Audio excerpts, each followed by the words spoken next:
Bonjour et bienvenue dans ce nouvel épisode des Éveillés, le 92e épisode. Alors si tu as suivi mes aventures dernièrement, et notamment dans l'épisode 90 où je te parlais justement dépasser ses peurs en road trip, et bien aujourd'hui justement j'ai un invité d'honneur, tu l'as encore jamais vu sur YouTube ou entendu en audio, puisque je suis avec mon chum, Sébastien.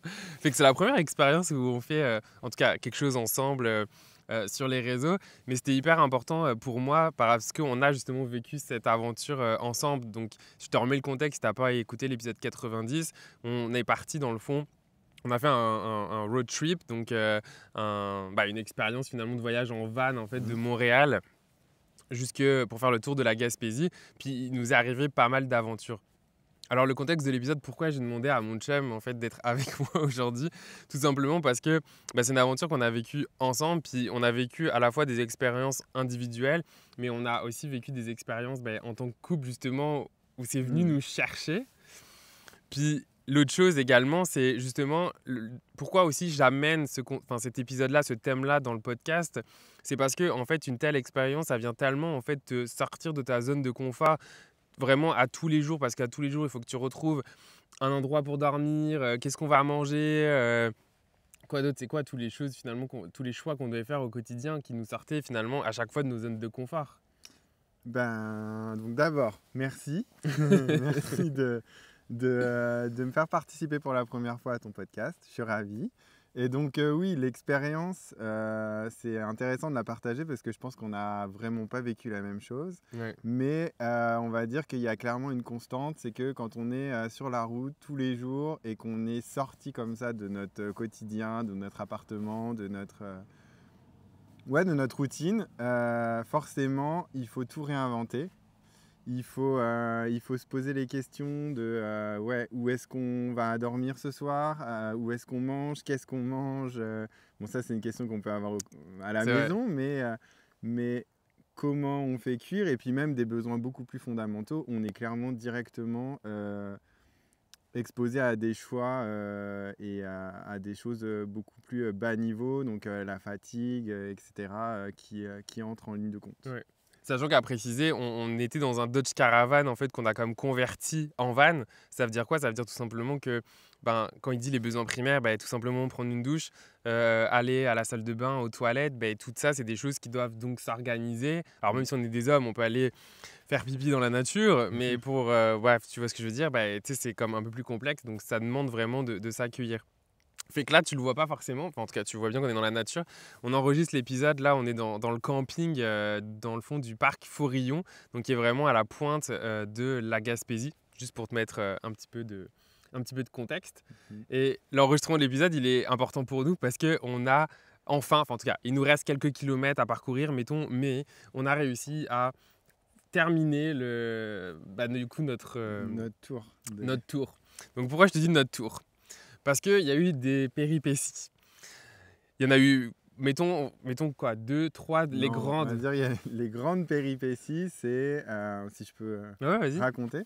En fait, le van qui est juste derrière nous et dans lequel on va dormir ce soir, c'est le troisième van qu'on a depuis le début de notre trip qui durait 3 semaines. Donc on avait prévu de louer une van et puis de parcourir et de faire tout le tour de la Gaspésie en partant de Montréal et de retour à Montréal. Celui-là, c'est le troisième van. Donc la première péripétie, on va dire, c'est le premier faux départ. On est parti avec donc on loue sur une plateforme en ligne à des véhicules, à des particuliers. On est parti de Montréal. Donc il s'appelle Turo. Fais pas de promotion, mais comme ça, tu as du contexte. Et oui. Et donc, en fait, on est parti directement. Le véhicule semblait bien fonctionner. On a fait, je pense, comme 400 km. Enfin, Ouais. ouais, on était. Pour ceux qui connaissent à Québec jusqu'à la Pocatière, là, mais à Ouais, peu c'est près ça. 300 km, ouais. Puis, arrivé à la Pocatière, on se rend compte que, donc, on avait déjà identifié un premier problème. Il y avait des problèmes de lumière d'un côté. Donc, c'était pas hyper sécuritaire, mais on s'est dit que ça pouvait passer, puis qu'on trouvait une solution en cours de route. Mais là, on arrive à la Pocatière et là, on se rend compte que en fait, le van ne ferme pas.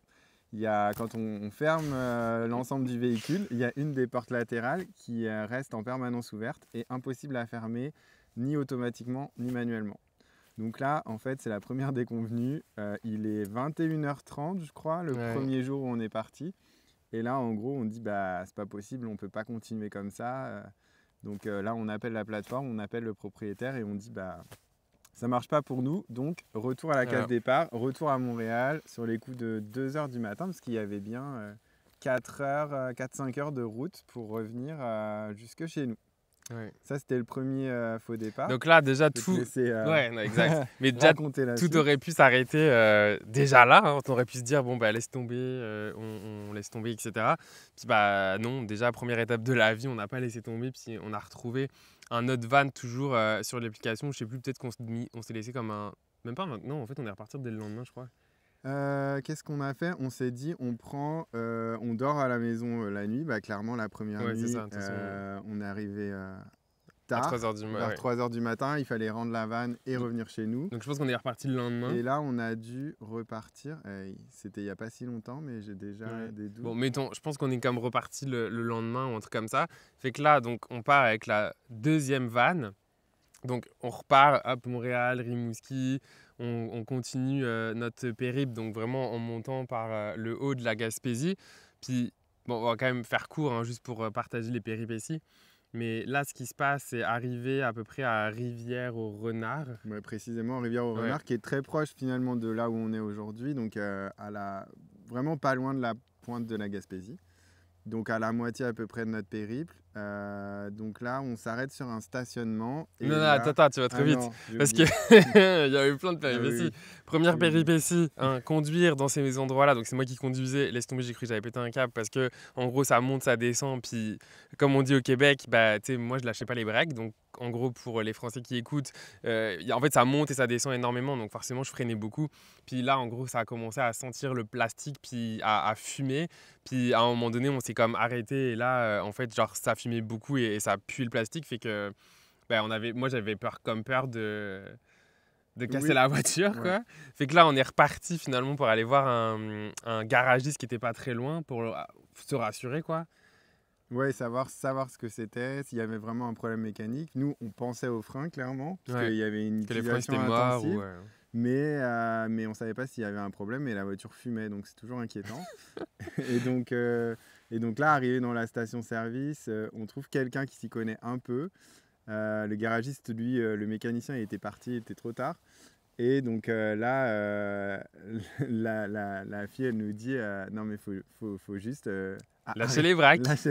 Arrêtez de freiner. Voilà, ça va bien se passer. Fait qu'en gros, ce qu'elle disait, c'était vraiment genre, en fait, tu sais, jouer avec les pentes dans le fond pour éviter en fait de faire le frein. Mais voilà, tu sais, justement, dans le thème du podcast, là, moi, ça me faisait capoter. Et même encore maintenant, en fait, du coup, c'est lui qui conduit quand il y a les hauts les bas parce que, en fait, moi, ça me fait. Quand la voiture elle commence vraiment à prendre de la vitesse, etc., ça me fait vraiment capoter. Fait que, tu sais, premier truc, clairement, là, moi, qui m'a fait vraiment travailler. L'autre chose, forcément, c'est que, bon, en tout cas, je saute des choses qui me passent à la tête, mais on va te continuer l'histoire là, des voitures. Mais c'est aussi, en fait, moi, de mon côté, le fait à chaque fois, en fait, de devoir trouver une nouvelle place pour dormir. Puis, on fait du camping sauvage majoritairement. Donc, ça veut dire à chaque fois, trouver une nouvelle place, etc. Et des fois, on teste des places aussi qui ne sont pas dans l'application. On utilise l'application iOverlander pour trouver des places, etc. Mais moi, là, c'est pareil, ça me fait hyper stresser, en fait, à chaque fois, de me dire, voilà, est-ce que ça va être sécuritaire? Puis le trajet, parce que souvent, c'est des choses qui sont en forêt, avec des routes, avec plein de trous. Puis ça me fait aussi... Bah ça, c'est sûr qu'au Québec, et plus on s'en va dans la région, et d'une manière générale, dès qu'on sort des grands axes, ça nous arrive assez souvent de se retrouver sur des chemins de terre, donc avec des pierres. C'est plus des routes goudronnées comme on a l'habitude à Montréal, même si Montréal peut être sportif d'une autre manière. C'est clair. Là, dès qu'on sort, on peut se retrouver à avoir plusieurs kilomètres de route de terre avec des trous, des pierres. Donc il faut un peu slalomer, accélérer, ralentir, enfin en tout cas essayer d'avancer là-dedans. Et c'est sûr que la Dodge Grand Caravan, c'est quand même un véhicule qui, jusqu'à maintenant, passe un peu partout, en tout cas pour nous. Enfin, passe partout. Là où on a besoin d'aller, on ne s'est jamais arrêté vraiment parce qu'on était bloqué. Mais c'est clairement pas un 4x4 ou un pick-up. Donc, Puis comme c'est pas la nôtre, on veut pas non plus la briser. Et ce serait la nôtre, ce serait pareil, je pense. Ouais. On voudrait pas la briser non plus. Donc c'est sûr que c'est challenging cette partie-là et que moi je suis un peu l'aventurier, même si je pense que je reste prudent. En tout cas, j'ai pas l'intention de casser la voiture, mais c'est Mais en sûr fait, que c'est ça drôle parce stresse qu'on a la même, énormément. on a la même peur en fait de pas vouloir, enfin on a la même peur finalement de ne pas vouloir casser la voiture, mais elle s'exprime pas de la même manière, que ce soit pour toi ou pour moi. Non, en fait, en tout cas, tout est l'appréciation du risque et à quel point on fait confiance quand même au véhicule pour tenir, parce que c'est pas non plus des conditions extrêmes. Enfin, on va pas dans des chemins de boue ou Non. dans des cratères. Enfin, en tout cas, Exact. Fait que bon, voilà. si on te ramène sur l'histoire, donc les freins, ensuite, oui c'est ça, donc on continue notre chemin, etc. Puis en fait, un matin, je sais plus trop où est-ce qu'on était, mais c'est pas très Non, c'est intéressant. le lendemain. Hein. Oui, Dès le le lendemain lendemain matin. matin, on se réveille. Toi, tu mets le contact. Ouais, donc c'était moi qui reprenais le volant parce que justement, on allait refaire la route avec les montées et les descentes. Et là, je tourne la clé et je dis, il y a quelque chose d'étrange, c'est que dès que j'allume le moteur, en fait, tout le compteur avant ne fonctionne plus. En gros, pas de compteur de vitesse, pas de compteur de contour ou de température du véhicule. Tout marche bien quand le véhicule est arrêté, mais dès qu'on allume, on n'a plus la vitesse, qui est quand même un élément important. Et donc là, on se dit, petit problème d'électronique, c'est apparu brusquement, peut-être que ça va redisparaître, ou peut-être juste un petit fusible à changer. En tout cas, on se dit, on ne va pas revenir à Montréal pour ça. Cette fois, on continue. Donc on met une application en gros pour voir la vitesse. C'est ça, on trouve un plan B. On continue. Et on continue sur la route. On va faire des courses. Donc on s'arrête sur un parking du supermarché à donc, Rivière-au-Renard. Ouais. On va faire nos courses, tout va bien. Super belle journée ensoleillée. Après 2 jours de pluie, on est on fire. Et là, on va pour repartir. Et là, au moment où on redémarre le moteur et qu'on commence à avancer, la direction du véhicule est complètement figée, enfin bloquée. Impossible de tourner le volant ni à gauche ni à droite. Donc là, là c'est compliqué. Autant le problème d'avant, on peut dire que c'est un problème Mineur, genre. gênant, mineur, peut-être majeur, mais pas bloquant. Mais là, par contre, la direction, là, cette fois, c'était trop. Donc là, on reste sur le stationnement, on appelle le propriétaire, on essaye quelques trucs avec lui, remettre du liquide dans la direction, faire des tours de parking en forçant comme on pouvait à tourner à gauche, à droite pour essayer de voir si la direction revenait. Et donc là, en fait, le verdict tombe, la voiture, elle avance pas. Le verdict tombe avec un courriel qu'on reçoit automatique. Hein, où du coup je le reçois sur mon téléphone et je fais à Seb, je suis comme en fait je crois qu'on est remorqué. Il me dit mais comment ça? On rappelle le propriétaire et oui en fait il avait décidé avec Turo, donc le service client, de faire le remorquage. Donc là histoire longue mais courte, on se fait remorquer jusqu'à Gaspé. Enfin oui, donc le but c'était de ramener le véhicule. Le but c'était la plateforme prenait en charge le retour à la maison, donc à Montréal du garagiste. Et donc nous, on a été pris en charge par un garagiste local qui a commencé par nous ramener jusqu'à Gaspé, donc c'est à peine quelques kilomètres de là où on était. Et il nous a dit, par contre, le retour Gaspé-Montréal, ce ne sera pas avant lundi. Donc on était samedi. On était le samedi. Voilà. Ouais. Donc là, premier truc qui est quand même cool entre guillemets là dans l'histoire, c'est que on gagne quand même un 24 heures parce qu'en rentrant le lundi on a quand même un dimanche finalement. L'autre chose, on arrive au garagiste puis on arrive sur un spot quand même cool parce que le garagiste, moi j'avais un peu peur d'être dans une zone industrielle déjà. Puis là c'était quand même vraiment en flanc de falaise, au bord de l'eau et tout, donc en tout cas comme spot pour dormir, ça aurait pu être pire. On était quand même bien. On était bien, c'était la surprise parce qu'effectivement, quand la nouvelle est tombée, que c'était vraiment fini, qu'on rentrait à Montréal, c'est quand même un gros coup dur. On était à la moitié. L'objectif, clairement, depuis le début des 3 semaines, c'était faire le tour de la Gaspésie. Et là, c'était deuxième tentative, deuxième échec. Ouais. Donc, mais en même temps, c'était aussi des expériences inédites qu'on n'aurait pas vécues autrement. Se faire remorquer au milieu d'un stationnement. Revenir, on a rencontré des gens adorables, que ce soit au service client de Turo ou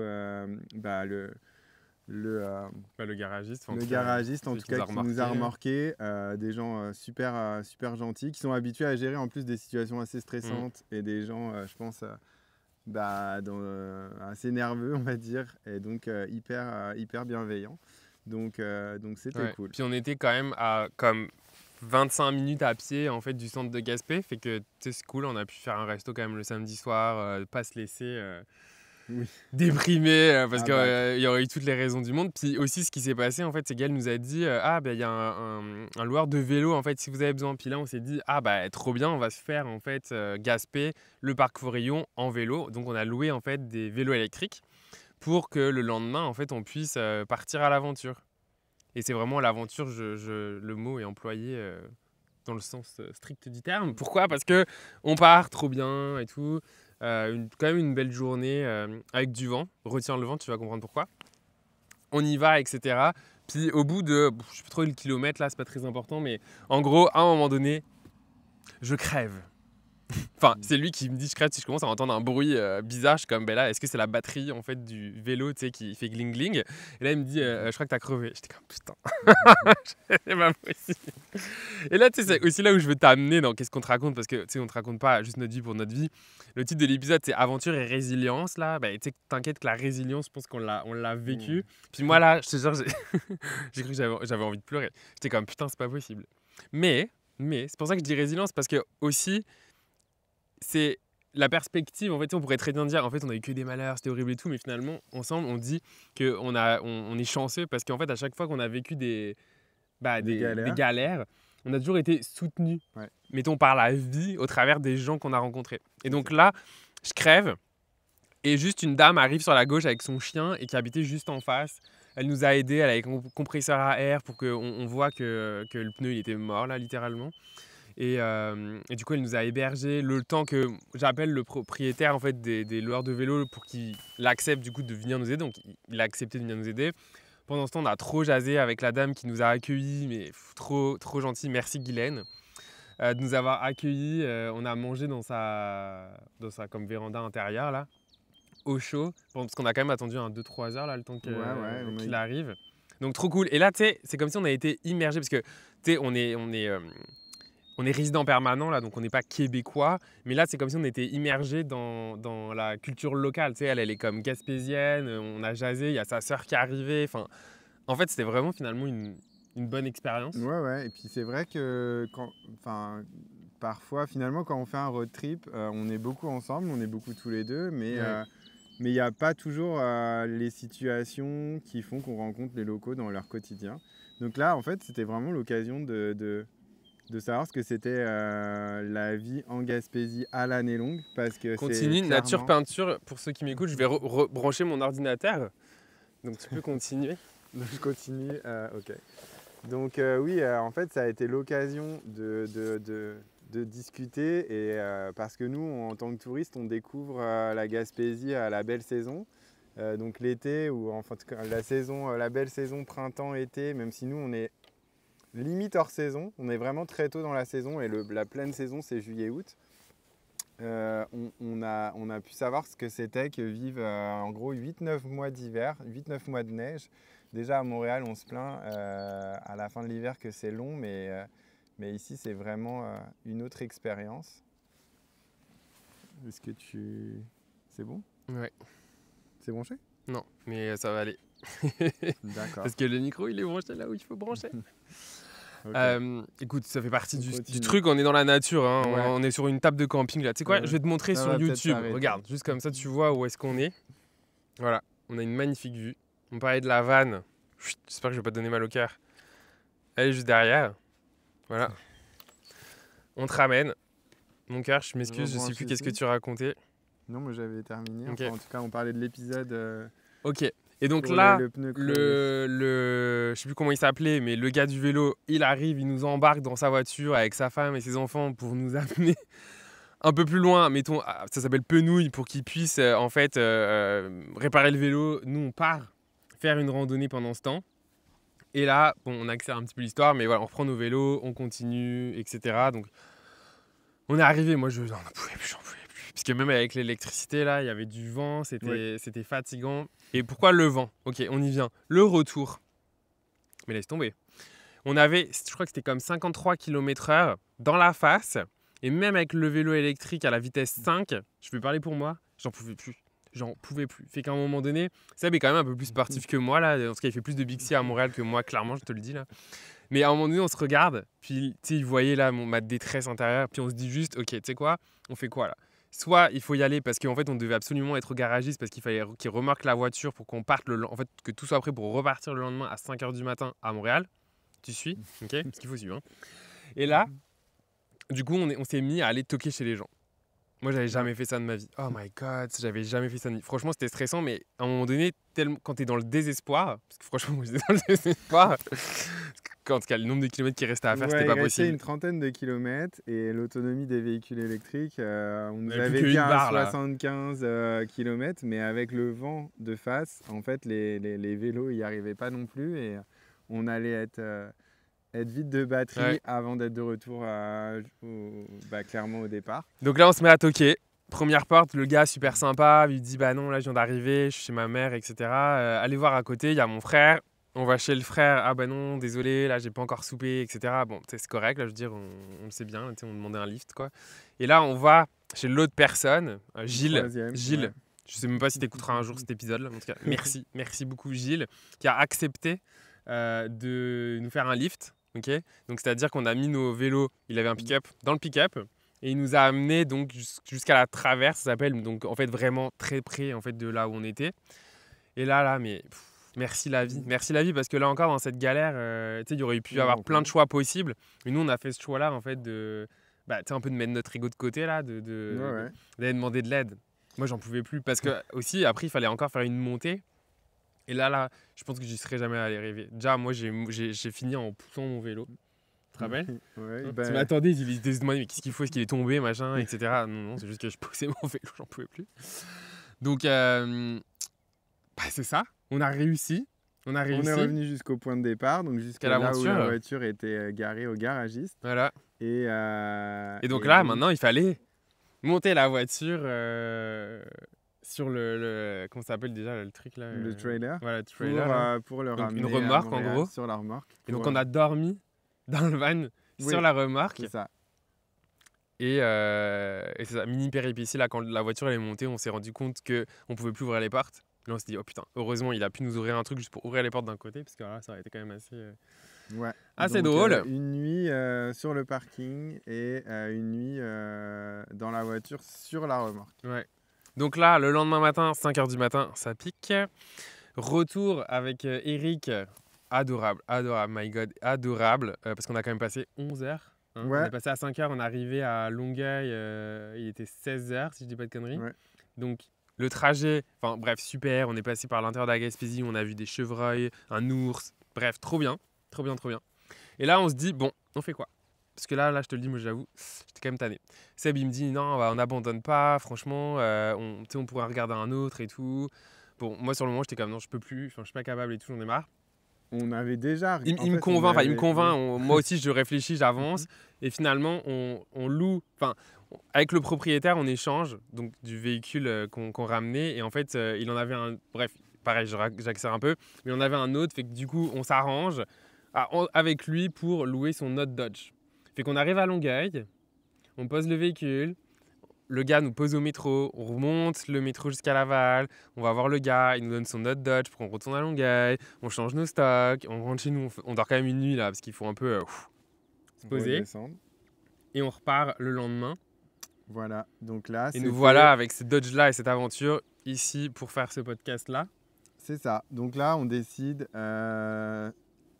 pour boucler le tour de la Gaspésie et se donner toutes les chances d'y arriver, de commencer par le sud cette fois. Donc en fait, on fait la route en une journée Montréal-Rimouski et après de Rimouski, on descend directement vers la baie des Chaleurs pour arriver à revenir jusqu'à Gaspé et boucler notre tour de la Gaspésie. Donc voilà. Effectivement, c'est toute une aventure. Là, il nous reste 2 jours. Donc, on va repartir demain. Là, ça va être clairement le chemin du retour. C'est-à-dire qu'on va repasser là où on est passé il y a 2 semaines. On va Ou en boucler tout la cas boucle entre... pour de bon. C'est ça. Si Et, tout va bien, on enregistre exact, c'est vrai. l'épisode. Si tout va bien, mais mettons que la vie est avec nous maintenant. Et bah, une fois que je te dis tout ça, moi, j'ai envie de te partager parce que c'était aussi un road trip vacances-travail, c'est-à-dire qu'à la fois on profitait, mais on travaillait. Puis peut-être juste partager, Seb, si tu veux bien, peut-être on peut commencer par toi. C'est quoi, toi, tes plus grands apprentissages, mettons, du road trip qu'on a fait ensemble? Ou tes challenges, enfin, tu sais, les trucs vraiment qui t'ont Ouais. marqué. Donc effectivement, il y avait la composante en plus parce qu'on avait déjà fait des road trips, en plus des road trips habituels où c'est full vacances. Là, on s'était en plus lancé le challenge d'être tous les deux en mode vacances-travail et de travailler entre 2 jours et 2 jours et demi par semaine. Donc en gros, de prendre le temps de faire le tour de la Gaspésie, donc normalement lentement, pour faire des étapes où on peut se poser une journée et travailler. Et donc, en fait, je dirais que le plus challenging, c'est que, en fait, comme je disais au début, les besoins fondamentaux sont tellement, on va dire, mis à rude épreuve, comme la fatigue, le fait de ne pas se laver tous les jours, le fait de ne pas savoir où on va manger, où on va dormir. En fait, il y a déjà un certain nombre de questions et de choix qui se posent au quotidien, que le travail, clairement, dans la pyramide des besoins, il arrive après, mais le besoin de Wi-Fi pour travailler, le besoin de connexion et d'environnement aussi sécuritaire, parce que ça, enfin sécuritaire, c'est pas sécuritaire, c'est un environnement adéquat pour travailler, donc calme, posé, avec un bon setup, une bonne connexion. Ça arrive secondaire, mais ça arrive directement si on veut vraiment compléter la mission de travailler en parallèle. Et donc, c'est sûr que c'est tout ça cumulé qui fait que chaque journée, en fait, c'est fatigant, c'est prenant, c'est plein de questions qu'il faut trouver. Et c'est cet équilibre entre jongler avec tout ça qui est le plus challenging. Je ne sais pas si toi, tu as d'autres trucs qui te viennent en tête. Bah oui, clairement, qu'est-ce que tu viens de dire? Après, mon plus grand apprentissage, vraiment, ça paraît niaiseux, mais c'est vraiment ce qu'on partage. C'est que tout ça, ça aurait pu être juste une histoire de malheur et de trucs horribles qui nous Ah oui. sont arrivés, etc. Et moi, ce que je retiens, c'est vraiment notre capacité de résilience à finalement, à chaque fois, être capable, en couple, ensemble, à former une équipe pour faire en sorte que quand c'est moi qui allais pas, bah, en fait, c'est toi qui prenais et inversement. Et en fait, ensemble, à être capable, en fait, de vraiment choisir c'est quoi l'histoire qu'on veut se raconter. Parce qu'on pourrait vraiment être en train d'enregistrer ça et en fait juste raconter que des malheurs.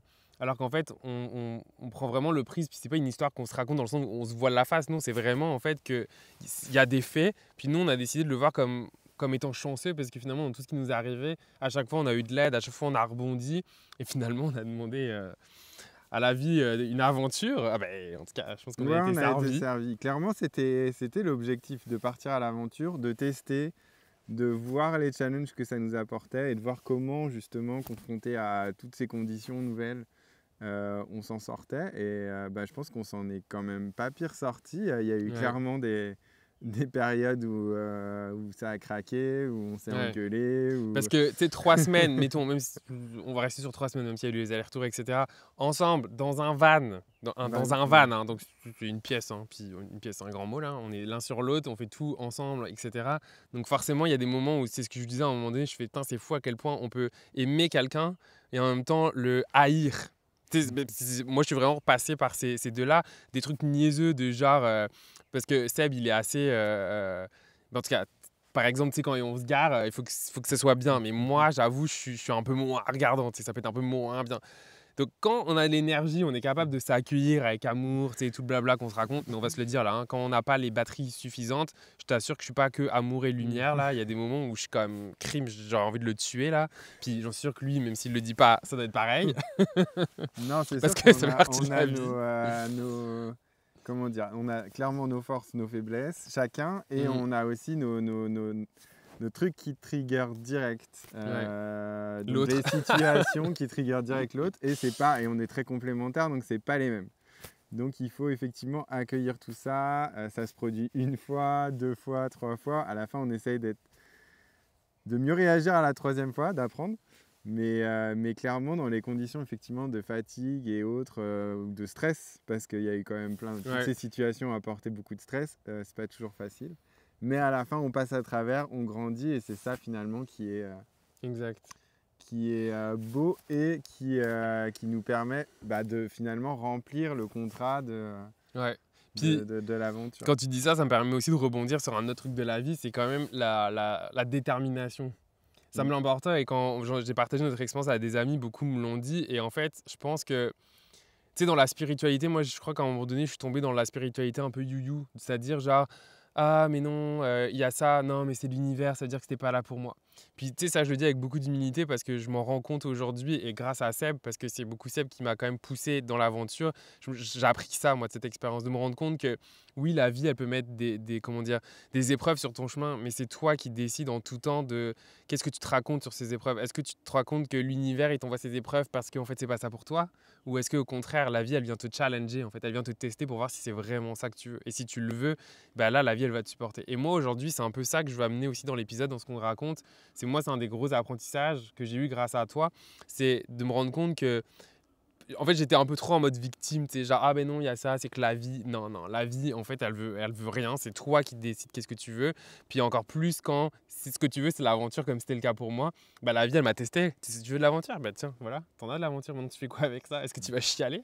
Et dans ta victime, parce que clairement, j'étais comme ça, voilà, ou à un moment donné, tu y vas. Et c'est ça que j'ai appris, et je pense que je veux terminer là-dessus aussi, parce que je vois la batterie et que je veux être sûr que l'épisode s'enregistre, c'est que si tu veux vraiment quelque chose, mais tu sais, lâche pas. Mais comment tu sais si c'est pour moi, en tout cas dans mon apprentissage, si c'est là qui est là pour toi, c'est que dans l'inconfort qu'on a passé ensemble, que ce soit dans le couple ou au travers de la vie, moi ce que j'ai remarqué, c'est que dans les pires difficultés qu'on a pu vivre, comment je sais que c'était quand même ça qui était là pour moi, c'est qu'en fait, l'inconfort a été facile, dans le sens que dans l'inconfort, on a été aidé. Il y a toujours eu des gens sur notre chemin qui nous ont aidés d'une quelconque manière, qui a fait que ça a rendu l'inconfort plus confortable.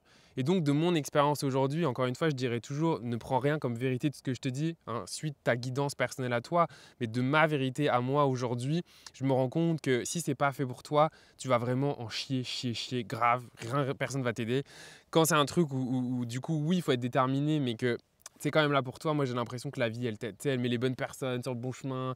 Putain, t'imagines, on aurait été là sur le bord de la route, on aurait rencontré personne, le gars, imagine, pas disponible pour venir nous aider, tu sais. On aurait fait quoi? Puis dans chaque Ouais. situation où il y avait, on va dire, un malheur, il y avait plein de solutions, plein de trucs qui s'offraient à nous et on se disait, en fait, c'est pas si pire. En fait, il y a du bon dans tout ce qu'on vit et il y a des facilités dans la difficulté. Donc c'est ça. Est-ce qu'il y a un dernier truc toi, que tu veux partager au regard de ce que je viens de dire? Non, en fait, cette conclusion, en fait, elle est là. En fait, sur le côté c'est dur, mais lâchez pas. C'est sûr qu'on aurait eu 1 million de raisons d'abandonner à chaque problème, chaque difficulté. Mais à un moment, quand on a décidé quelque chose et qu'on le veut vraiment, en fait, faut pas lâcher et ça se fait. Fait que lâchez pas, on conclut là, il me reste confiance. 2% sur mon ordinateur et je vais être sûr d'enregistrer cet épisode parce que pour moi il est parfait. Merci. Fait que merci Seb, merci mon chéri d'avoir accepté. Trop content, premier épisode avec lui. Ouais. Puis comme ça vous fait Première montre expérience. un envers du décor de ma vie aussi si tu me suis. Si tu as envie d'en voir plus, tu peux me suivre en story sur Instagram, coach Florian Noutsos. Tu verras en story le reste de l'aventure. Si tu n'as pas écouté l'avant, écoute l'épisode 90, comme ça tu verras la suite. Puis n'hésite pas en commentaire sur YouTube à me dire comment ça a été pour toi, si tu as déjà vécu ce type d'expérience et comment tu l'as vécu, comment tu as réussi à passer les challenges de la vie. Et puis c'est tout, voilà. Fait qu'un gros merci pour ton écoute. Et puis je te dis à la semaine prochaine, cette fois de retour à Montréal pour un prochain épisode des Éveillés. À bientôt. Merci.